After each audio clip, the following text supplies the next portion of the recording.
everybody, welcome to my regular sleep school teaching.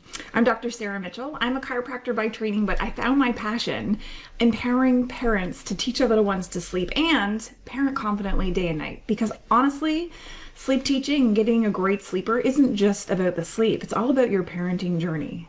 It's often reconciling what you thought parenting would look like and then the reality of it. Because if you're like me, you probably envisioned yourself rocking parenting, right? You've been parented, surely you would know how to parent.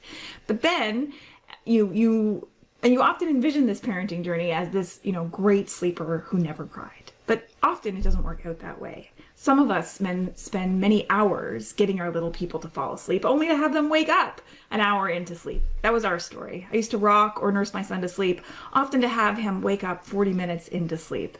I was dead exhausted. And that's when I turned my academic background towards researching sleep, reading all the different studies about sleep, following some of the key researchers, and that taught me so much that I could implement a plan with my son and then help thousands of parents. That was way back in 2011. My son's now 10. Since then, I've helped thousands of parents become the well-rested, attached folks that they would like to be.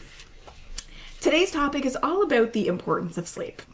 I think we all kind of take this for granted. We all know sleep is important, but do we really know why it's important?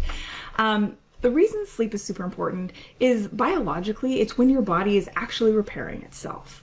So when you go to sleep, a lot of your main body processes slow down. Okay, your respiration slows down, your heart rate slows down, your digestion actually slows down, but your immune system is the only thing that actually ramps up.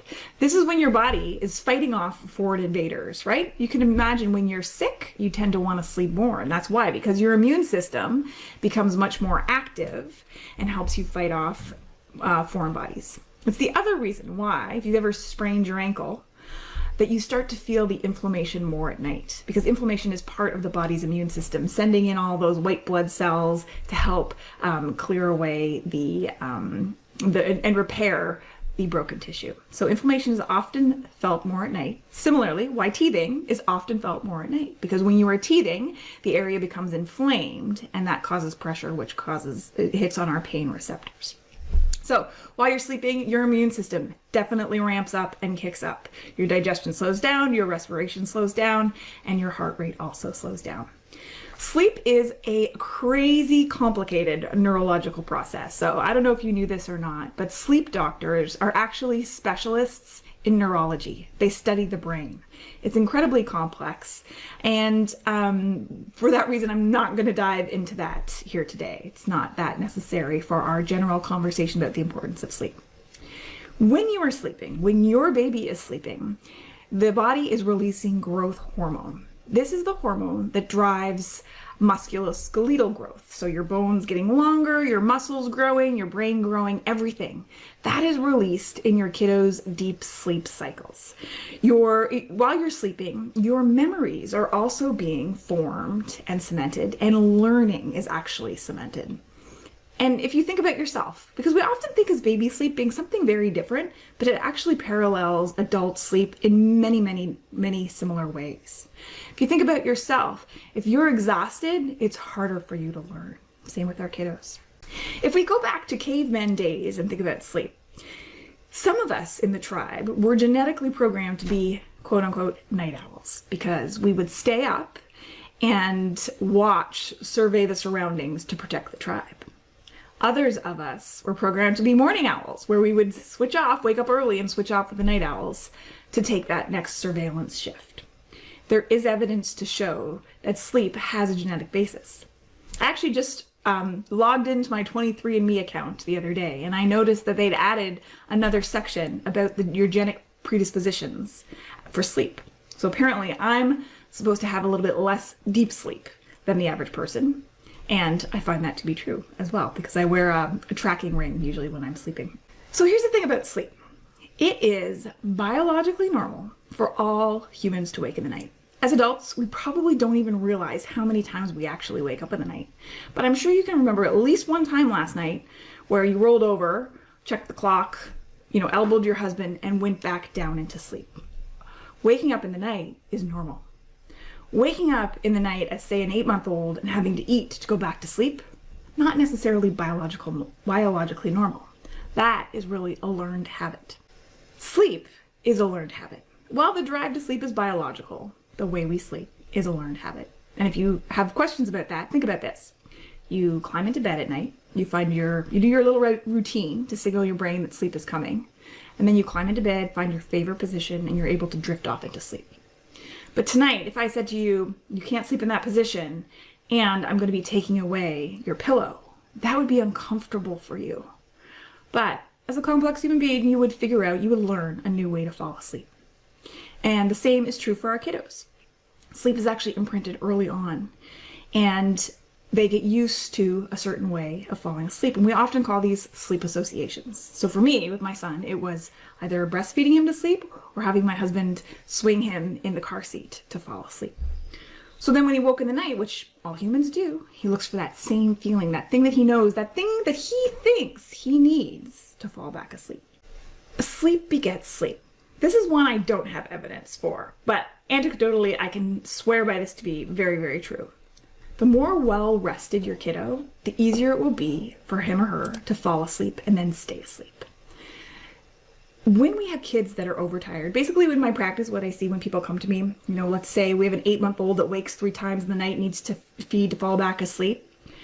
This tells me that kiddo thinks he needs that thing to fall back asleep. That's the external sleep crutch. Something external helps me fall asleep.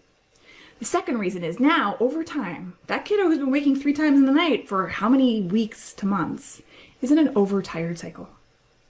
When you're overtired, it's harder to fall asleep and then stay asleep. And that stinks because you're actually caught in a negative feedback loop. It's very difficult to get out of that. And the first place that you can look at is timing. The number one biggest parenting mistake that I see when it comes to sleep is parents trying to promote the schedule over the signs, let's call it. Meaning, many people out there want this ideal 7 to 7 schedule. The 7 to 7 schedule for most people will set you up to fail because most kids do not sleep 12 hours at night. Very average is 11. Yes, 12 exists. But those people getting those are not watching this video right now because they have a genetically easier, more flexible kiddo that is a little bit better sleeper. Does temperament come into this? Yes, absolutely. Temperament does affect how easily or how good of a sleeper your little person is. But it's not the only thing. There's lots of things that you can do. So the number one parenting mistake that I see is that parents have this bedtime that is either too late or set on this ideal schedule, sometimes being even too early. Most kids sleep 11 hours. So that's your goal. From roughly 4 months until probably about age 3, okay? 11 hours overnight. Let go of that ideal schedule and focus instead on sleepy signs help, but timing in general.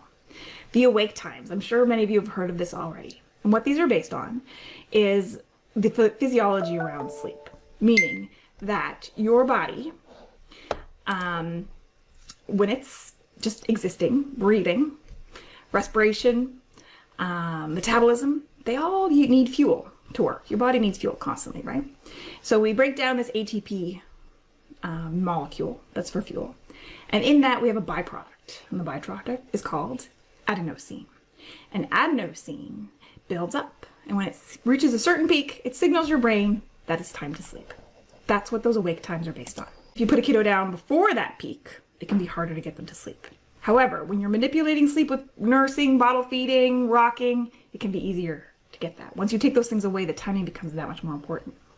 Similarly, if you surpass those times, those average times for age, it can be harder to get them to sleep because now they're more tired. They need you, they want you that much more because they're just a bit of a wreck, okay?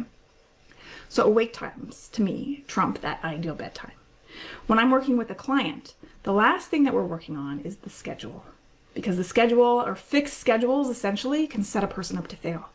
Because a fixed schedule implies that your child will sleep exactly how long it says that nap should be. And every parent knows that things do not always go your way. It's very rare that your child sleeps exactly what it says on that. And then if you're following this fixed schedule and things don't go your way and they don't sleep as long, now what do? You have no skills to rely on. So I teach a flexible schedule where every wake up you know when the next sleep should be, and same with the feeding. Okay, these are the parenting skills you need to be able to adapt to your child's changing sleep needs as they age. Because between age 0, from that first week of life, basically they wake up, eat, fall right back asleep. And that's where a lot of people, that's where sleeping like a baby actually comes into play, right? You might think, oh gosh, this is easy. She just wakes up, eats, goes back to sleep. What's everybody talking about? But then they start to stay awake longer, or they become fussier. And then it's your job to know when sleep needs to happen. I come from an attachment parenting background. So I really wanted to be all child driven. I wanted to co-sleep and baby wear and all of that. I really believed in it.